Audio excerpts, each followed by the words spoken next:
As we open up to Tremors 3, we follow Burt Gummer as he's in Argentina just tearing down a host of shriekers before going back to his hometown of perfection. And in Tremors 3, released in 2001, we get a really solid, rather fun and inventive throwback to the original Tremors in this one.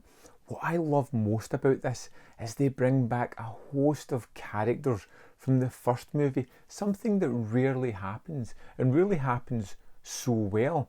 You look at the poster art for most of these movies, particularly Tremors 3, and it looks awful. It looks terrible direct-to-video kind of nonsense, and that's just wrong because we miss out on the biggest part of this movie, whereas we see where the characters from part 1 ended up. We get to see Mindy's growing up, we get to see Walter Chang's daughter taking over the family business, we get to see where Melvin grew up to, where Miguel has gone. We follow all these characters and it's fun to be back in perfection and to see all these people interaction and to see how the Graboids has enriched some of their life and completely changed it as well. And it's just kind of fun being back in there. And it's fun to see this town that's embraced Graboids. It's embraced the idea of them and to know that they're out in the world, the idea of them's out in the world. There's comics, there's games, there's all these kind of things.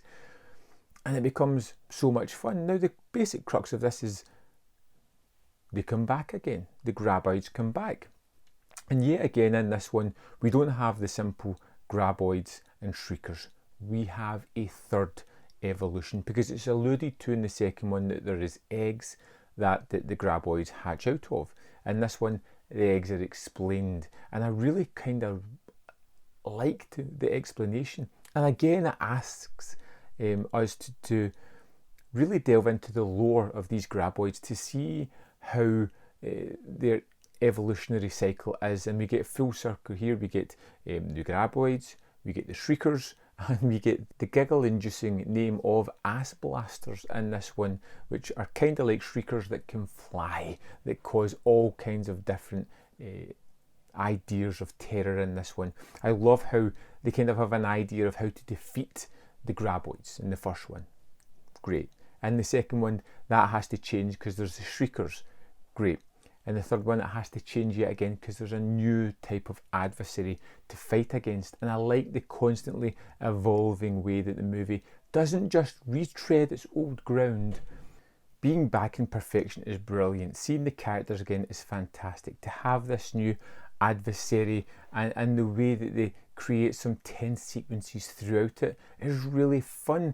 And of course, not everybody's going to make it to the end. People are going to die on this journey, and it's people that we've seen in other movies, and it's sad to see them go. There's a little bit of weight here, and yes, some of the effects aren't great. We've moved into a little bit of CG Graboids in this one and some other effects, and they kind of date the movie a little bit, but you still have a really good story. And going back to these Tremors movies, I'm really surprised by how well they hold up, how much they still owe to the original movie, how much having the same writers back again really keeps that fun through line within the series. And it's just marvellous to watch. I'm really entertained by Tremors again. You know, I love the first one. I'm quite happy with the second one. I think the third one is really great. And I can't wait to move on to part 4. I'd love to know your thoughts on Tremors 3. Let me know in the comment box below. I'll see you next time on Man v Film.